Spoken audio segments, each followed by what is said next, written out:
Ngayon naman po pag-uusapan natin ang mukha ng Mindanao bago pa man dumating ang Islam.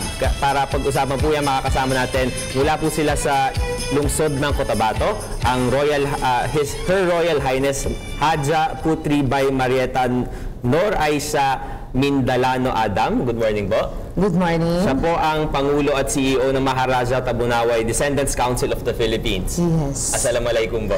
Assalamualaikum warahmatullahi ta'ala wabarakatuh. Habang kasama rin po natin ngayong umaga si Maharaja Tabunaway II. Good morning po. Good morning. And of course, si Umar Maya sa Maguindanao at kasama po ang kanyang pamilya. Magandang umaga po.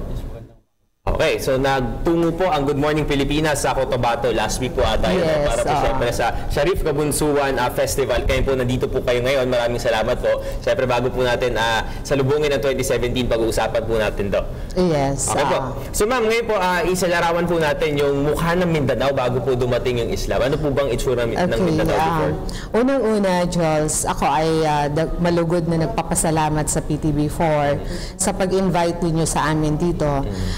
Kami po ay nagagalak na isang karangalan po ito na nandito kami ngayon sa inyo sa popular na segment ng PTV4.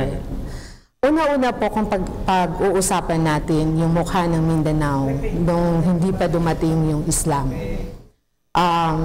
The governance of Mindanao was ruled by Rajadom Kingdom. The governance was Rajadom Kingdom, ruled by Maharaja Tabunaway and his brother Raja Mamalu. So, nung 14th century, sila po yung rais, ibig sabihin presidente ng kanilang country, ng kanilang komunidad. In 1486, dumating si Sharif Muhammad Kabunsuan na siya yung may dala ng Islam. Yes. And then, si Raja Tabunaway at saka si Raja Mamalu ang tumanggap sa kanya bilang bisita at bilang pagkilala sa dala-dala niyang Islam.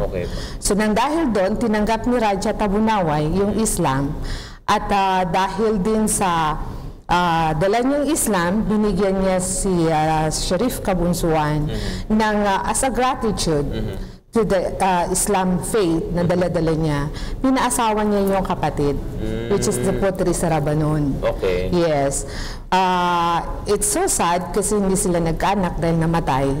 And then, muli, ginawaran niya ng isang titulo o isang authority to rule the kingdom. Bilang isang dato sa Mindanao, and then in-upgrade niya yung title na yun as the first Sultan of Maguindanao. First Sultan of Maguindanao. Yes, that's why yung Sultanate governance ay galing sa authority na binigay ni Raja Tabunaway. Ganun na po katagal yun? Ganun katagal yun. That was 14th century. 14th century. Yes. Ngayon po, fast forward to our present situation right now. Ang Pangulo po natin, pinakaunang Pangulo mula sa Mindanao, at nababanggit po ni Pangulong Duterte yung mga historical injustices. So right now, nandito po kayo ngayon sa PTV4. Ano po ba yung mga gusto nyo paglilinaw sa mga historical injustices na gusto nyo po ma-clarify? Napakagandang question yan, Jules. Ako po ay nagagalak din at nagpapasalamat sa Diyos dahil binigyan ho tayo ng pagkakataon ng mga ganito. Unang-una po, ang aming Royal House of Maharaja Tabunaway Kingship ay lumitaw, or masasabi natin ni-revive namin yung organization ng aming mga ninuno dahil dito sa sinasabing historical injustices. So kami po ay natutuwa at nagpapasalamat sa ating mahal na presidente dahil ang kanyang advokasya ay upang ilabas kung ano yung katotohanan.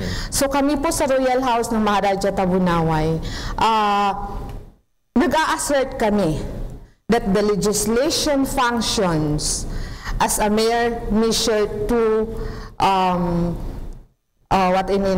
mere measure to correct the superficial conflict, differences among the royal houses and sultanates. So kaya kami po ay nandito dahil gusto namin na malaman parating sa ating mamamayan, lalo na po sa Mindanao, na hindi dapat magkawatak-watak yung lahat ng mga traditional leaders. In fact, dapat ay suportahan natin si Pangulong Duterte dahil siya po yung may kakayahan na upang maiayos, ma-realign yung sinasabi nating role ng mga royalties.